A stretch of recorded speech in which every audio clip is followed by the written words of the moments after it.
இன்றைக்கி நம்ம சேனலில் என்ன ஸ்பெஷல் ரெசிபி பார்க்க போகிறோன்னா பச்சைப்பயிறு கிரேவி தாங்க. இந்த பச்சைப்பயிறு கிரேவி சாதம், சப்பாத்தி, பூரிக்குடன் வச்சு சாப்பிடும்போது டேஸ்ட் அட்டகாசமாக இருக்குங்க. ஃபஸ்ட்டு இந்த ரெசிபியை பண்ணுறதுக்காக 1/2 கப் அளவுக்கு பச்சைப்பயிறு எடுத்து வாஷ் பண்ணிவிட்டு குக்கரில் சேர்த்துக்கோங்க. குக்கரில் 3 கப் அளவுக்கு தண்ணி சேர்த்துக்கோங்க. எந்த கப்பில் பச்சைப்பயிறு எடுத்தீங்களோ அதே கப்பில் 3 கப் அளவுக்கு தண்ணி சேர்த்துக்கோங்க. கூடவே 1/4 டேபிள் ஸ்பூன் அளவுக்கு மஞ்சள் தூள் சேர்த்து குக்கரை மூடி போட்டு ஒரு 5 விசில் விட்டு எடுத்துக்கோங்க. 5 விசில் வந்ததும் விசில் அடங்கட்டும். அதுக்குள்ளே நம்ம கிரேவியை தாளிப்பு போட்டுக்கலாம். அதுக்கு வானலில் தேவையான அளவுக்கு எண்ணெய் சேர்த்துக்கோங்க. எண்ணெய் நல்லா சூடாகி வந்ததும் 2 சின்ன துண்டு பட்டை சேர்த்துக்கோங்க. கூடவே 1/2 டேபிள் ஸ்பூன் அளவுக்கு சீரகம் சேர்த்துக்கோங்க. 2 கிராம்பையும் சேர்த்துக்கோங்க. சீரகம் நல்லா பொரிஞ்சு வந்ததும் ஒரு மீடியம் சைஸ் பெரிய வெங்காயத்தை பொடி பொடியாக நறுக்கி சேர்த்துக்கோங்க. வெங்காயத்தை சேர்த்ததும் நல்லா வதக்கி விட்டுக்கோங்க. வெங்காயம் வதங்கிட்டு இருக்கக்குள்ளவே இந்த ஸ்டேஜில் ஒரு கொத்து கருவேப்பிலையை சேர்த்துக்கோங்க. வெங்காயம் நல்லா கண்ணாடி பதம் வர வரைக்கும் வதக்கி விட்டுக்கோங்க. வெங்காயம் பொடி பொடியாக தான் நறுக்கி சேர்க்கணுன்னு இல்லை, நீள்வாக்கில் கூட கட் பண்ணி சேர்த்துக்கலாம். நான் இன்றைக்கி பொடி பொடியாக தான் நறுக்கி சேர்த்துருக்கேன். வெங்காயம் இந்த அளவுக்கு நல்லா வதங்கி வந்ததும் இந்த ஸ்டேஜில் 1/2 டேபிள் ஸ்பூன் அளவுக்கு காஷ்மீரி மிளகாய் தூள் சேர்த்துக்கோங்க. சேர்த்து நல்லா மிக்ஸ் பண்ணி விட்டுக்கோங்க.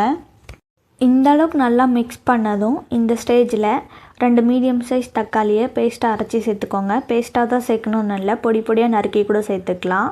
தக்காளி நல்லா வதங்கி வரதுக்காக 1/2 டேபிள் ஸ்பூன் அளவுக்கு உப்பு சேர்த்துக்கோங்க. உப்பு சேர்த்து நல்லா தக்காளி பச்சை வாசம் போகிற வரைக்கும் வதக்கி விட்டுக்கோங்க.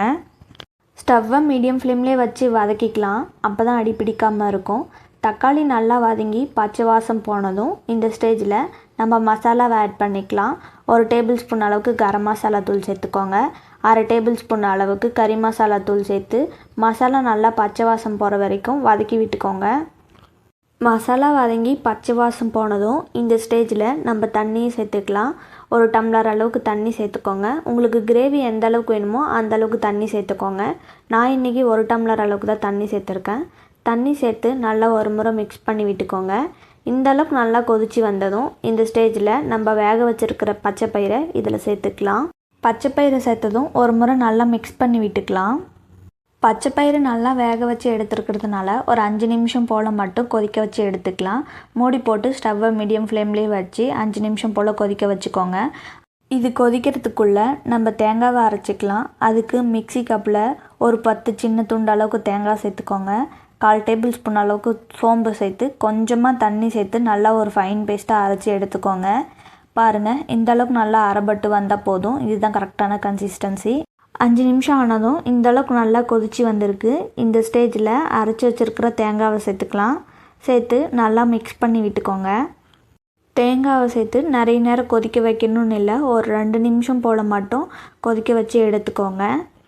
பச்சைப்பயிரை வாரத்துக்கு ஒரு முறை சேர்த்துக்கோங்க. கிரேவி மாதிரியும் சேர்த்துக்கலாம், சுண்டல் இல்லைன்னா குழம்பு மாதிரியும் சேர்த்துக்கோங்க. உடம்புக்கு ரொம்ப நல்லது. பச்சைப்பயிறு தான் சேர்க்கணுன்னு இல்லை, எந்த பருப்பு வகையாக இருந்தாலும் வாரத்துக்கு ஒரு முறை சேர்த்துக்கோங்க. உடம்புக்கு ரொம்ப நல்லது. இந்த அளவுக்கு நல்லா கொதித்து வந்ததும் ஒரு கைப்பிடி அளவுக்கு மல்லித்தலையை பொடி பொடியாக நறுக்கி சேர்த்துக்கோங்க. சேர்த்து ஒரு முறை நல்லா மிக்ஸ் பண்ணி விட்டுட்டு ஸ்டவ்வை ஆஃப் பண்ணிடுங்க. அவ்வளோதாங்க, சூடான பச்சைப்பயிறு கிரேவி ரெடி. பச்சைப்பயிரில் இந்த மாதிரி கிரேவி வச்சு கொடுத்திங்கன்னா குழந்தைங்கள்லேருந்து பெரியவங்க வரையும் எல்லோரும் விரும்பி சாப்பிடுவாங்க. அந்தளவுக்கு டேஸ்ட் இருக்கும். கண்டிப்பாக இந்த ரெசிபியை நீங்களும் வீட்டில் ஒரு முறை ட்ரை பண்ணி பாருங்கள். ட்ரை பண்ணி பார்த்துட்டு எப்படி வருதுன்னு மறக்காமல் கமெண்ட் செக்ஷனில்